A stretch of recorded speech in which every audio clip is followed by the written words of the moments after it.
Reshma, thank you so much for joining us here on Jannelle. I know that you guys have been crazy busy. You have spent over 15 years in government and in nonprofit area. Have you seen anything like this election? What is so critical about election 2020?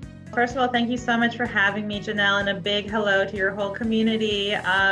So I think we all can feel it in our bones, right? This election is like no other. And it's really just due to the pandemic, I think. Even if we've all voted faithfully for years, this year, it could be the first time that we need to vote by absentee ballot or vote early, or our usual polling place might be closed. All of us are feeling a little bit uncomfortable and having to deal with a new process, even if you're a longtime voter. That's why AARP, we're working to make sure that everyone has the ability to vote safely and that they know their voting options. And I want to be clear to everyone that AARP is nonpartisan, so we don't take sides. We don't donate money or endorse candidates of either party. We're really here just to make sure our members know about the issues and know where the candidates stand on the issues like Social Security and Medicare, so they can make an informed decision. And you're doing such a great job, especially with this voter engagement and education series. This partnership on my program is just one of the many things that AARP is doing. But in your current position as director of AARP Grassroots Advocacy, you're making sure specifically that elected officials know that older Americans are a force to be reckoned with. Let's talk about that. How powerful is that chunk or block of voters, which is 50 plus? All 50 plus voters, I think one common factor among all of them is that they vote, right? More than any other age group, they show up reliably to the polls and voting. And specifically 50 plus AAPI voters, they are a powerhouse voting bloc. The interesting thing about AAPI voters is that their voter registration actually increases with age. So our 65 to 74-year-olds, they're actually the highest registered as far as AAPI voters, which I love, right? Most of them are foreign born. So to think about that they, immigrate to this country and they've taken the time to register and they show up more reliably than any other AAPI age group, I just think speaks so highly of them. And what are the issues driving the vote of the 50 plus AAPI voters? So we did a national survey of 50 plus AAPI voters. They said that number one, it's extremely important to address the coronavirus. Number two, to secure the future of Social Security. And number three, to lower healthcare costs. And so these are some of the concerns driving the 50 plus AAPI community.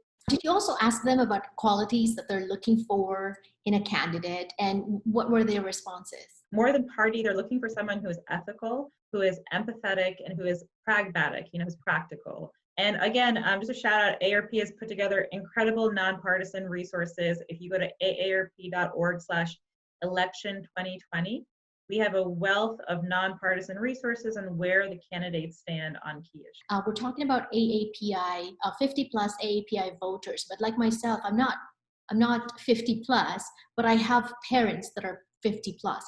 And so I'm also voting for them as much as I'm voting for myself and for my children.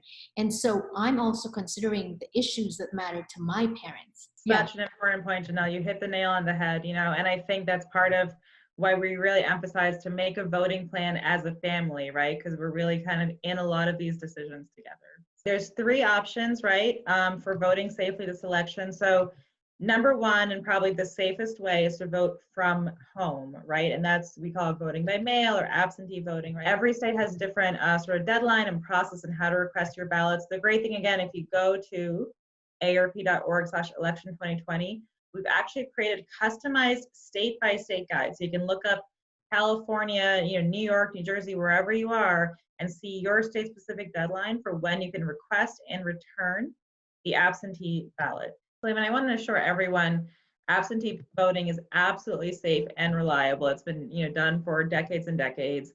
And especially with the pandemic still going on, we really need to make sure that everyone has a chance to vote safely and vote from home if they need to. Number two way to vote safely is to vote early. And that's just because there'll be less crowding and long lines compared to election day itself. And number 3, if you want to vote on election day, which is November 3rd itself, check where to vote first of all, as your usual polling place might not be open.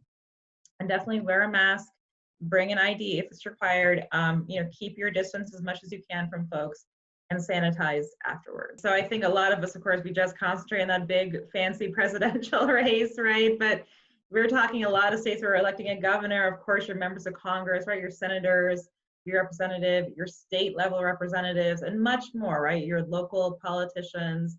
And these folks are going to drive the health and economic policies that could help or hurt Asian and Pacific Islanders for years to come, for decades to come. And so as a final message, go ahead, Reshma, drive it home. Why should we all use our power to vote? We have the power to elect people who represent our values, right? And so we should vote like our way of living depends on it, because it does. This year has been a crazy year for everyone. The pandemic has led to major changes in all of our lives. And the truth is many people are hurting. It's been a tough year for a lot of people. And so it's more important than ever that we pick leaders who care about the well-being of AAPI Americans and all Americans 50+, right? So I would say, let's exercise our freedom, participate in our great democracy, and vote.